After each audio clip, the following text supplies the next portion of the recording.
Welcome to Lying and Cheating. Please like this video and subscribe. Lying and Cheating. My wife cheated, and the anger boiling inside me, it scares me. I never knew I was capable of feeling something so fierce, something so overwhelming that it might just consume me whole. It's been 2 weeks since I found out, and I'm still lost in a whirlwind of confusion, anger, and a deep, aching sadness. 2 weeks since my world came crashing down, and yet it feels like I'm still standing right there in that exact moment, frozen in time. For months, I'd been suspicious. I don't know exactly when it started, but I felt the shift. You know how you can just tell when something's off? A gut feeling, an instinct. You can't put your finger on it, but you know something's not right. That's what it was like for me. At first, it was subtle, just little things here and there. Maybe a missed call that she couldn't explain, or the way she'd pull away when I tried to get close. But then, the red flags started piling up. Late nights at work that didn't make sense, unexplained absences, and the way she suddenly became so protective of her phone. It was all adding up, and I couldn't ignore it anymore. But I had no proof. And without proof, all I had was doubt gnawing away at me, eating me from the inside out. It was driving me mad. I'd lie awake at night, staring at the ceiling, wondering if I was just being paranoid, or if there was something real going on. I hated feeling like this, like I was losing my grip on reality. So finally, after weeks of tormenting myself, I decided to confront her. I thought maybe, just maybe, she'd come clean if I asked her outright. I couldn't have been more wrong. Her reaction was all the confirmation I needed, though at the time, I didn't realize it. Instead of answering my questions, instead of talking to me like a partner should, she exploded. It wasn't just anger, it was rage. "How could you even think that of me?" she screamed, her face twisted in disbelief, as if I had just insulted her to her core. "I would never cheat on you. What kind of person do you think I am?" She looked at me like I was the one who had done something wrong, like I was the one tearing us apart. But her over-the-top reaction was a dead giveaway. People don't get that defensive unless they've got something to hide. The irrational anger, the way she lashed out at me, it all made sense in hindsight. At the time, though, I backed down. I wanted to believe her. I wanted to believe that the woman I had spent years building a life with was telling the truth. But deep down, I knew better. Still, I didn't have proof. And without proof, I couldn't bring myself to do anything about it. But I wasn't going to let it go either. I had to know for sure. So, I started digging. I went through her phone when she wasn't looking, checked her emails, tried to find anything that might give her away. But she was too careful. There was nothing. It was like she had scrubbed her entire digital life clean. No suspicious messages, no incriminating emails, nothing. That's when I decided to take more drastic measures. I went out and bought a few hidden cameras, the kind you can stash around the house without anyone noticing. I felt guilty about it, like I was invading her privacy, but at the same time, I needed to know the truth. So, I placed the cameras in strategic spots around the house, places I knew she wouldn't think to look. Then, I made plans to go visit some friends over the weekend, giving me the perfect excuse to be out of the house for a few days. Before I dive deeper into what I found, let me give you a little background on how we got here. I wasn't born in the US. In fact, I grew up in Norway, just a stone's throw from the Swedish border. It was a quiet life, surrounded by nature and cold winters. I loved it there. When I was 20, I met my wife while I was in Sweden. She was 21 at the time, a little older than me, and already a mother to a 3-year-old boy. We hit it off right away. There was an instant connection, something about her confidence, the way she carried herself, like she had it all figured out. I admired that about her. Here she was, juggling motherhood and life, and she didn't seem fazed by any of it. I was drawn to her strength, to the way she made me feel like I could be part of something bigger than myself. And so, I jumped in with both feet. Her son, who was just a little boy at the time, became like my own. From the moment we got serious, I treated him as if he were mine. I didn't care that he wasn't my blood. I loved him all the same. Over the years, I watched him grow up, from a rambunctious toddler to a teenager with a mind of his own. For the last 11 years, I've been his dad in every way that matters. I've never seen him as anything less than my son, and that bond will never break. 6 years ago, We decided to make it official and got married. At the time, I thought it was the beginning of the rest of our lives together. We built a home, a life, a future, or so I thought. Now, looking back, I wonder how much of it was real and how much was just a lie. So, that weekend, I left for my trip, playing the part of the unsuspecting husband. I even kissed her goodbye on the way out the door, pretending everything was fine. But inside, I was counting down the hours until I could get back and check the footage. I needed to know. I needed to see it with my own eyes. When I returned earlier than expected, I made sure the coast was clear before rushing to the computer. My heart was racing as I clicked through the files, my palms slick with sweat. And then there it was, the proof I had been searching for. I watched in horror as the woman I had loved for over a decade, the mother of the boy I considered my son, was tangled up in the arms of another man. It wasn't just some random guy either. It was Theodor, one of her colleagues from work. We'd been friendly with him and his wife for years. They'd been over to our house for dinner. We'd gone out with them. He was someone I considered a friend. And now, here he was in my house with my wife. I felt something inside me snap. I used to think that seeing red was just a metaphor, a way to describe being really mad. But in that moment, I literally saw red. The rage that coursed through me was like nothing I had ever felt before. I'm not an angry person. I've always been the calm one, the guy who keeps his cool no matter what. But this was different. I lost control. Before I knew what I was doing, I started punching the walls, my fists slamming into the drywall with enough force to leave deep dents. I didn't care. I just needed to hit something, anything, to release the anger that was threatening to consume me. My vision blurred. My heart pounded in my chest, and all I could think about was how badly I wanted to destroy something. I kicked the bedroom door with all the strength I had, sending it flying off its hinges. It crashed into the glass coffee table in the living room, shattering it into 1,000 pieces. The sound of breaking glass filled the room, but it didn't calm me. If anything, it made things worse. I was out of control, a man possessed by rage and betrayal. And that's what terrifies me the most. This anger, this violence. I don't recognize the person I've become. I've never felt anything like this before, and I don't know what to do with it. I'm scared of what I might do next. The taste of iron filled my mouth, sharp and metallic, and that's when I realized I had been biting down on the inside of my cheek. I hadn't even noticed at first, my mind too wrapped up in the storm of emotions swirling around inside me, but the pain was suddenly there, throbbing and hot. When I screamed again, the pressure finally releasing from my chest, I felt a spray hit my face. I looked down and saw blood, my own blood, splattered across the wall and floor like some kind of violent painting. My hands shook as I wiped at my mouth, feeling the deep cut where I'd bit down too hard. The room was in shambles. Glass shards were everywhere, glinting dangerously in the dim light. My breath came in ragged gasps, and my throat burned from the force of my screams. At some point, I had hit my head against something, maybe the door frame, or maybe the wall when I swung my fist for the umpteenth time.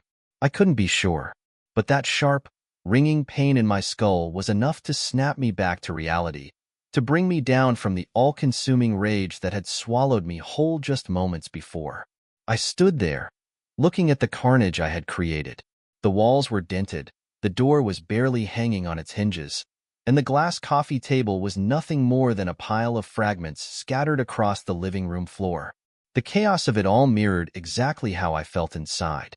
Broken, shattered, torn apart by the betrayal of the one person I thought I could trust more than anyone else in the world.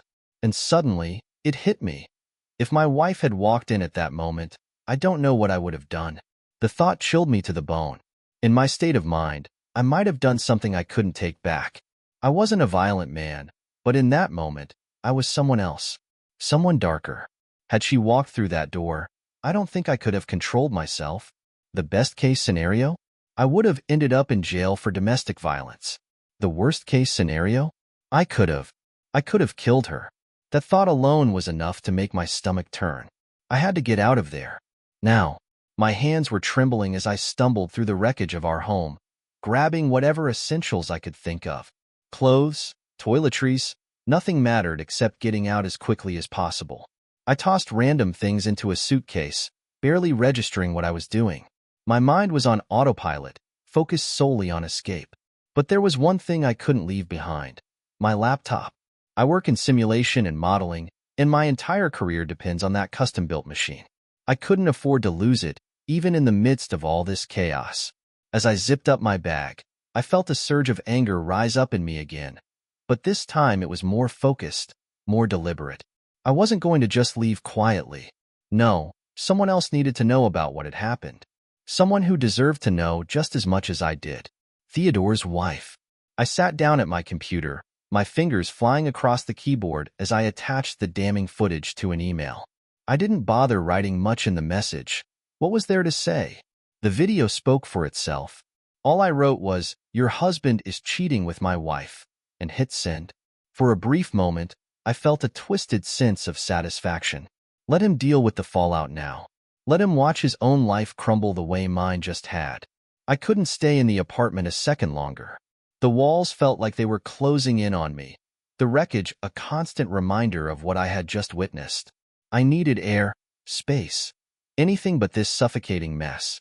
As I stepped out of the apartment building, I spotted my son just outside, probably coming back from school or from hanging out with friends. He smiled when he saw me, that wide, innocent grin that used to melt my heart. But today, it was like a knife twisting in my chest. I knelt down, pulling him into a tight hug, holding on like I never wanted to let go. He didn't know what was going on. How could he? But I couldn't stop the words from spilling out, even though I knew they were the wrong words. "I'll always love you," I said, my voice breaking as I held him close. "But your mom, she's been cheating on me. I have to leave." The moment the words were out of my mouth, I regretted them. He didn't deserve to hear that. He didn't need to be burdened with the ugly truth of what his mother had done. He was just a kid who didn't deserve to be caught in the middle of this mess. But I wasn't thinking clearly, wasn't myself. The words just came out like a dam bursting, and there was no taking them back. His eyes widened, confusion and hurt flickering across his face. He didn't say anything, just looked at me like he couldn't quite understand what I was saying.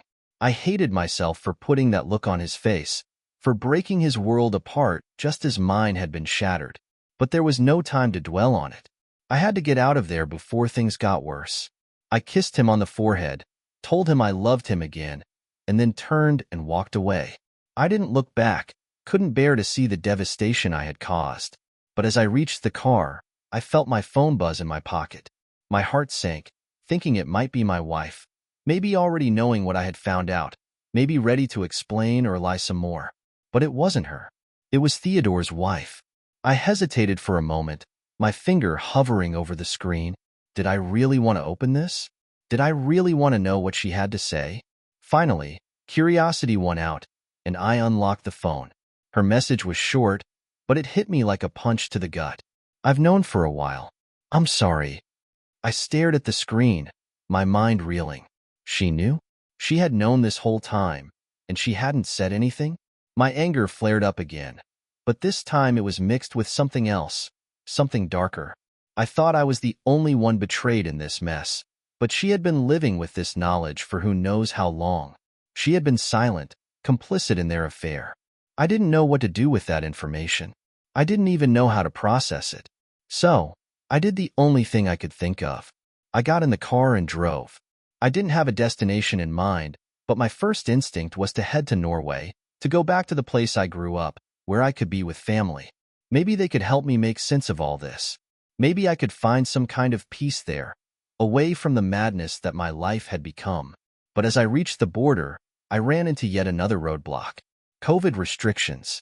They weren't letting anyone through, not without a damn good reason, and apparently, emotional breakdowns didn't count. I tried to plead with them, tried to explain that I just needed to get home, but they wouldn't budge.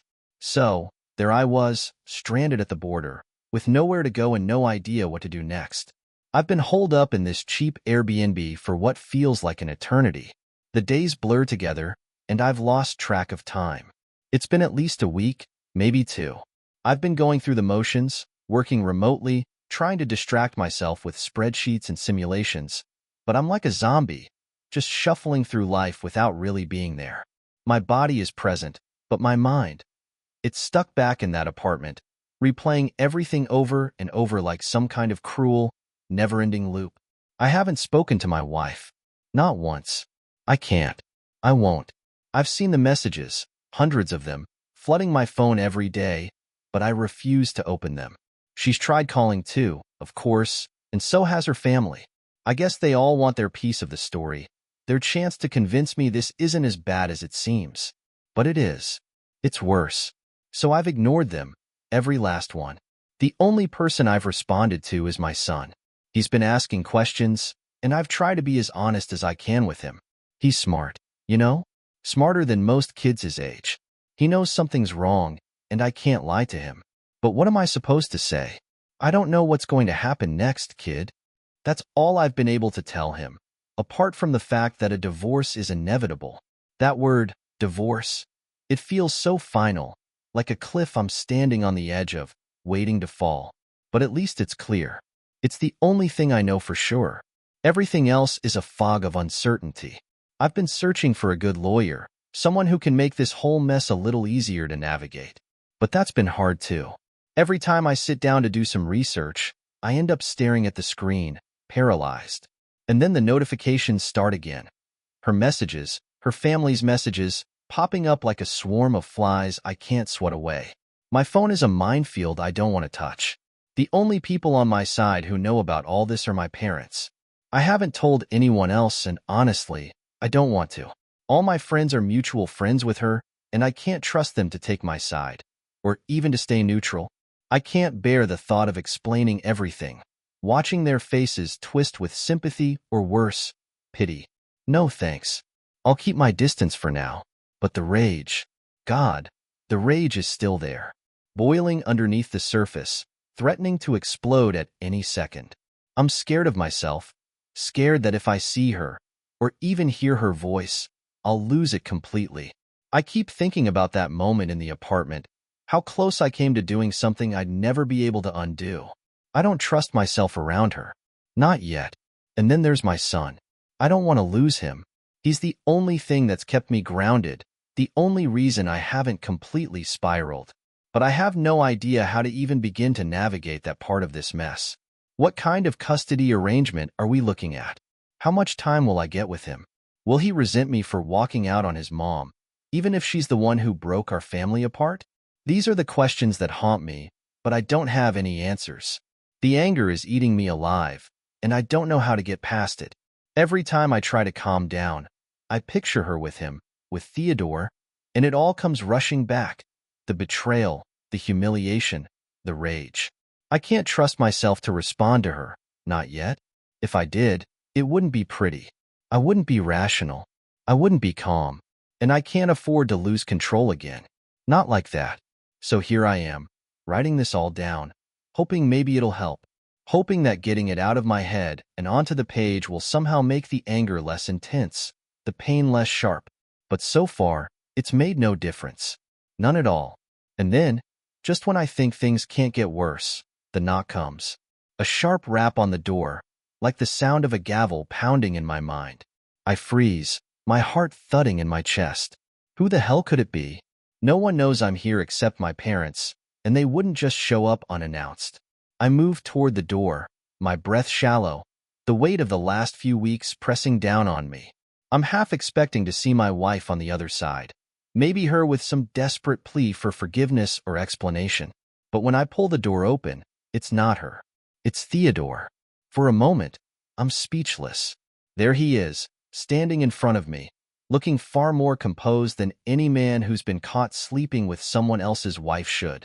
He's holding something in his hand, an envelope.